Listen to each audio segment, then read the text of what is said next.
వందల ఏళ్ల చరిత్ర కలిగిన ఆలయం శిథిలావస్థలో, ముళ్ల పొదల్లో మరుగున పడిన పురాతన దేవాలయం. చాగలమర్రి మండలంలో వందల సంవత్సరాల చరిత్ర కలిగిన శ్రీ తిరువెంగళనాథ స్వామి వైష్ణవ ఆలయం ప్రస్తుతం శిథిలావస్థకు చేరుకుంది. చెంచు కాలనీ నుండి నారాయణపల్లి వెళ్లే మార్గంలో ఉన్న ఈ పురాతన ఆలయం కాలక్రమేణా కంప చెట్లు, ముళ్ల పొదలతో నిండిపోయి నిర్లక్ష్యానికి గురైంది. ఈ నేపథ్యంలో హిందూ ఐక్య సంఘం ఆధ్వర్యంలో మన గుడి మన బాధ్యత అనే కార్యక్రమాన్ని చేపట్టి ఆలయ పరిసరాలను పరిశుభ్రం చేయాలని నిర్ణయించారు. 6/6/2026 శనివారం ఉదయం 7 గంటల నుండి ఈ సేవా కార్యక్రమం నిర్వహించబడనుంది.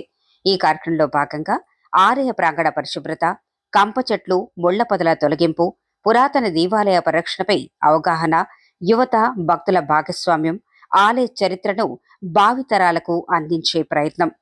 హిందూ ఐక్య సంఘం సభ్యులు మాట్లాడుతూ ఆలయాల పరిరక్షణ ప్రతి ఒక్కరి బాధ్యత అని, ఒక చిన్న గడ్డి పుల్ల తొలగించినా అది సేవలో భాగమేనని తెలిపారు. పిల్లలు, యువకులు, పెద్దలు, మహిళలు అందరూ ఈ కార్యక్రమంలో పాల్గొని విజయవంతం చేయాలని నిర్వాహకులు కోరుతున్నారు.